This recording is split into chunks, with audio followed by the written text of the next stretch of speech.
Welcome to Founders Future, a podcast powered by Closers.io, where we dive into the journeys of innovative entrepreneurs and explore the road ahead for them and their companies. I'm your host, Jay Encarnacion, and in each episode, we uncover the stories behind impactful ventures, the challenges faced along the way, and the strategies driving their future growth. Today, we are thrilled to have Amy Jimenez, the co-owner of Backrush Digital. Amy brings a decade of expertise in paid marketing, SEM, and social media with a passion for revolutionizing marketing through AI-driven strategies for tech and SaaS companies. Based in Burbank, California, Backrush Digital, founded in 2016, is transforming how businesses increase traffic, conversions, and ROAS through services like fractional CMO and paid search marketing. We'll be exploring her founding story, how her business empowers clients with data-driven solutions, and her vision for scaling this innovative venture. So with that being said, let's dive right into it. Amy, welcome to Founders Future. Thanks. I'm glad to be here. An absolute pleasure to have you on the show today, Amy. I know that we had a bit of back and forth, so super happy to have you on today. And if you could start at the beginning for our listeners here today, Amy, what specific problem in the digital marketing landscape really inspired you to start Backrush Digital? Originally, it was pretty heavily focused on social media, paid social, really diving into those conversations and helping people understand the emotional connection between their customers' buying purchase journey and helping them communicate that pretty effectively. Absolutely love that. So, I mean, from when you first started and launched Backrush Digital to today, can you walk us through a bit of the evolution? So, from the services that you've offered from when you first started to now to the clients that you have, how's the evolution been from then to now? Yeah, that's a great question. I would say we started out in that social space, but I pretty quickly determined that I actually loved the data side of things. So I had transitioned, even though I still did paid social, I was really heavily invested in paid search for a while, getting Mm. deep into that, learning it, becoming essentially an expert in it to the point where I'd get on with Google reps and they'd be trying to tell me what to do. And I'd be like, No, that's actually not correct. You're actually very junior. I'm so sorry. It's been quite a journey with that. And then fast forward to 2020, pandemic hit and a lot of things shifted for my business. I was actually in a pretty intense growth period Mm. and had, goodness, I don't know, about 12 people working with Backrush employee wise. And then essentially had to close my business doors because of I have three of my own children and a stepson. And at the time was they were from second grade to eighth grade, and I essentially had to close the doors of my business and become a homeschool mom, which was something I swore I would never do. So then a couple years after that, I'd really gone through a time period of not really working at all, just being a parent, and had to transition back into I had a couple clients come back to me and begging me to come back and work for them. And they were like, please, can you like at least just do this project for us? And so I ended up restarting the business at that point in time. But at that point, really started evaluating what I wanted to do and moved into a much more strategic position, less implementation, more of the CMO space. And from there, developed out the fractional CMO offering and have done a lot of work around that. And now I'm currently in a new pivot around really guiding agencies around AI transformations and helping them survive the future with AI. So that's been the continual evolution. And I would say that's one of the things that I do really well with is evolving with what's coming, what's needed, seeing what's actually in the marketplace and needed and going with that. Love it. I love that. So definitely want to get to the nuts and bolts with you on that front, especially with what we're doing today. I know that you just mentioned a bit there at the end, fractional CMO services is really a big piece. So how are you really generating revenue today as far as the core offer? So that fractional CMO services, you're doing some more consulting for agencies on that AI transformation. So really Mhm. walk us through the core offer, especially for our listeners who once Yeah. this airs, just want to come and work with you. how that's structured on the offer wise, and who is your ideal client now that you like to work with on these offers? Yeah, that's a great question. A lot of who I tend to work with are usually in the like design software SaaS kind of area where they're working with developing out tech, but they don't necessarily have a great grasp on their own tech for marketing. So their MarTech is needing some help and assistance and really needing guidance there. And then essentially the way that I usually work with them is I come in and I oftentimes I have the capacity to come in and look at what they're doing and get a pretty good idea of what needs to be adjusted, where there are a lot of gaps or missing pieces in their funnels or their systems, and then really helping them find the right people to put in those places and educating those people and then holding them accountable, essentially. Yeah. Really, the big pieces for you is going to be that consulting arm that you're really focused on, and then that fractional CMO. So, with that, my question for you here on that, Amy, is as far as scale, how are Mhm. you thinking about scaling Backrush Digital? Is this something that's more of a passion project for you now? You're staying close knit with a few clients, or are you really looking to scale this? And if so, how are you productizing your offer to be able to scale to that next level? Yeah, that's funny. That's actually something that really hit me the beginning of this year. I actually had a moment where a couple of my clients completed services. We determined that it was time for them to move on to the next phase of how they were going to operate and go with something a little less fractional. And so then I was in this place where I'm like, as I was like out pursuing business development, I Mhm. realized I was like, wow, there are a lot of startups and agencies and businesses that are in this space that really need some level of almost like a fraction of a fractional. Right. And I really started building out a piece of my business that I'm currently terming the CMO Collective. I don't know. It's a work in progress still, but essentially creating a system that is the a framework for agencies and businesses to essentially utilize the tools of having a fractional with the strategies and the tool sets and the guidance, but also a collective holding them accountable and really like creating a little bit more of a community sense and where there can be shared learning and like I build out strategies for the individual, but also there's the value of when multiple business owners get in one space and they start hearing about each other's problems and how to breaking down the solutions for that, they actually get to learn in a way that's like adjacent and also addresses the issues that they're working with. I'm really creating a essentially like a cohort Yeah. for people to join that's a lower cost, more easily accessible for businesses that aren't quite ready for that fractional offering, but are still needing the level of strategy that's involved. So it sounds like obviously you do have that scale mindset. So being able to build that cohort, really have that community courses, have where you can really drive a lot of Mhm. clients to that to grow and scale. So incredible on that front. You're back in the game, you're seeing success. Walk us through what's working best for you right now, Amy, on the acquisition side. What channels have been most effective for you? I would assume referrals is really big, being a success in the past. Are you seeing any other channels that are working well for you? And how does that look? One thing that I've noticed that's really interesting because there's such an influx of cold emailing and Yes. cold LinkedIn emailing and cold everything is just like the level of automated emails that are out there right now Same. creates so much noise that it's really hard to break through in some of those areas in the traditional sense. So one of the things that I've seen that's been interesting that I think is a little more unique is actually leaving like a message on LinkedIn, like an actual voice memo. Okay. Just that, hi, I'm a real human and I'm actually here to talk to you specifically as a human and I've actually looked at what you do as a human.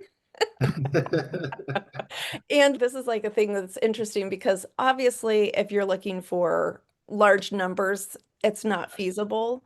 Right. But for a business that's much more pure B2B and really has a specific audience, it's interesting how when you adjust from broad numbers, mass emailing, mass numbers to much more personalized, there's a direct ratio of results to effort. And then the other thing I would say is just getting out there in person and networking. And like it's again, it's like just hitting that human to human component that has been missing for several years. And since COVID has really created a gap, essentially, so many Yeah. people have moved to such a heavy digital presence that they forget to address that human to human, just like getting in front of people and shaking hands and being in the same energetic space.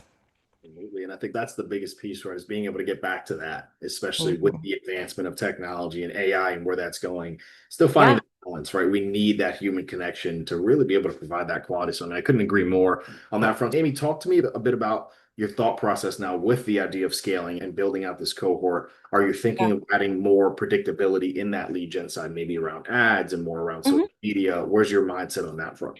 Yeah, a lot of the things that I'm currently working on building out for my business personally are around the automations pieces and like vetting what really is a good AI agent. What really does work for sending out messages? Is there a way to replicate myself in these systems and places? Or how do I learn how to do this in a way that's going to be the most effective? And what I've found for myself is probably the biggest struggle that I have around this is like running my business versus running the marketing of it, which is like the biggest issue. And so that's really the thing that currently I'm working on solving is like, how do I give this to other agencies? How do I like figure out a way to solve this for myself so I can solve it for others? And yeah, so that's the big process I'm working on currently is developing out some really good systematized with AI agents and such, but it is a work in progress still. It's a bottleneck, right? Getting that Yeah. predictability in the lead gen. But again, being able to figure that out, break through that bottleneck, and then Right. also working for yourself and then being able to provide that for your client. So a win-win scenario for you to get that bottleneck solved. On that front, I know that you had employees in the past, Amy. Are you running Mhm. this as a solopreneur right now? What is that sales process, sales team Yeah. like? Are you running it all on your own? Currently, it's just me. Currently, Amy show. I am. Yeah, it's the sassy CMO, I love it. which is a podcast I'm working on. Okay, so that's another amazing. That's another a great tool to keep pushing out. Yeah, I see CMO. That's going to be the name. that is the name. Incredible. Incredible. I love that. And we'll definitely be tuning in. So keep an ear out to our listeners there. We'll get some listeners over to the Sassy CMO as well. Running everything on your own as a solopreneur, obviously not easy, Mhm. especially with doing personalized outreach on LinkedIn and all that. So how do you, especially for our listeners here who are also solopreneurs, what's it like to balance that? Focusing, Yeah. scaling, and growing, and also all the hats that you have to wear as a founder. Yeah, so that's actually one of the things that I'm trying to address in the CMO collective is creating a system that is essentially harnessing the community. I personally have done work for free for people, Yeah. and I know a lot of people who've done work for free for people. And the thing that I'm currently working on is actually setting up a system so that people can do essentially work for free for people that they're already doing, but then Mm, get credit and get work for free from other people so yeah. that there's a combined resource pool. Almost, I don't know if you were ever involved in the like BNI groups that used to exist, where they'd have one of each industry or whatever. Similar to that, whereas there's like a cohort around certain industries, and through that, there's a shared resource pool and everyone's able to get their needs met and also get paid and also get great referrals and also get their stuff handled. Yeah, I scratch your back, you scratch mine. I love it. Exactly. I Yeah. absolutely love that concept. Is this something that, being that you're on your own right now, clearly with aspirations to keep growing Backrush Digital, are you going to end up going down the route of hiring more employees, getting back to having a sales team and setters and closers and a marketing help? Is that in mind right now, or are you going more It down is, the automation route? yeah, it is something that's it's in the works. It's in Okay. the works for sure. Yeah. I again, I would say I'm like currently still in a bit of a pivot in my business and that piece right there is the part that's one that I'm working on building out. And again, like because of the way AI impacts things, because of the tools that are available, a lot of the things that I work on will be through AI automations. But my biggest thing is making sure there are strategically placed humans. Gotcha. And that's really something that I think is missing in a lot of automated flows. Yes. People don't always know how or where or who to put in the right places. Absolutely. So that's actually something that I'm working on developing out some systems around and helping people understand how to implement for themselves as well. I love it. And I know for a fact you're using N8N, right? You have to be. Which one? N8N, are you using that automation platform? N. I'm not. Oh, It's the new Amy, one. I'm gonna have to check it out. after this, check it out. And you're gonna mess with you say, Jay, I don't know how I didn't look into this before, but N8N is an amazing tool for automation, something that I use Amazing. pretty often. So definitely check it out. Don't get paid by them, but it's just a tool that is it's phenomenal. It Uh, truly A is. lot of Yeah, a lot of what I've been using has been Notion. Oh, no, Uh, awesome. Yes. yeah, which is the more I get into it, the more I'm just blown away. I'm So cool. it's honestly, yeah, I'm like I took a look at a company that does Notion automations and build outs and essentially builds out frameworks and the the experience of the mind blown Yes. The meme, the guy I with was the just like, I crazy was like, what? No, what? I can insane. connect And my GPTs. right, What? it's insane. And the cool part is with N8N, you can connect your Notion workplace to N8N and automate. Oh, it is unbelievable. You're Here going we to get go. mind blown I'm so again excited. getting into that. So I'm So excited to excited. hear how that works out when you get in. So, well, with that there, Amy, talk to us a bit about the vision, right? Obviously, we know a bit of the bottlenecks that you're working through, sales side and the lead side, and predictability, growing out that cohort. So, walk us through the vision for the rest of this year. Obviously, in that growth and scale mode, what are you laser focused on to achieve those goals? I would say the biggest laser focus space I'm currently working on is developing out. This is such a tough question for me. Okay, so full disclosure here. I'm the kind of person that likes to look at a lot of things and thinks of things and has things in the middle of the night that I'll come up with and then literally build out an entire system in the next 2 hours. And then I have to figure out how to implement it and put it together and sell it. So I think really getting the CMO collective piece launched as an official platform product that people can use, get on, be a part of. That's like my primary focus. And it's been the thing I've been working on pretty significantly from the beginning of the year on. And I'm very close to launching. I have some pilot users currently that are going through it and that are like just super excited and loving everything. Now I just got to get to the point where other people can just jump on and Going in, yeah, join start in. start Yeah. start pumping clients through it. Yeah, it sounds Yeah. like it's ready to go. So I'm excited to see how far it takes you. I know it's gonna be really good. So I'm super happy and proud to be able to have you on the show talking about it because I know you're gonna make some waves with that. So one more question for you here, Amy, before closing it out with the lightning round, and that's gonna be as far as your vision with the digital marketing industry as a whole. How do you see the evolution in the coming years of the industry, especially with the AI advancements you're speaking about, and how are you positioning Yeah. yourself to really take advantage of that evolution? What I see is I see a lot of big agencies cutting bloat essentially. And what where that has me concerned and sad is that usually that comes in the form of people. And so really like the way that I've operated since the beginning of time is lean marketing systems and using as many automations and using the tools and platforms that are available to not have that extra human bloat. It has given me an advantage already. And so my what I see happening is I see a lot more people who've been in agencies, who've been doing the work, who've been on the front lines, actually going and developing out agencies of their own or solopreneur shops. And where I see that coming in is that there are going to be a lot more competition, so to speak, but also people who are using smartly using AI will succeed and those who are not will not succeed. And we'll have to find other ways of doing that. One of the things that I'm working on through this all is actually helping people understand how to, instead of letting people go, to educate and restructure their systems so that they can still take on more clients, they can still grow, they can have all that stuff without the loss of those human partners and actually finding their skills and being able to implement them in the ways that are effective instead of just having them as extra expenses. Absolutely incredible. And then I just have one more question for you out of the lightning round here to wrap up the show for us, Amy. And that's going to be on the advice side. What is the best piece of advice that you can offer to our listeners tuning in, listening to your incredible journey this far and how resilient you are? What can you leave them with before we wrap up the show today?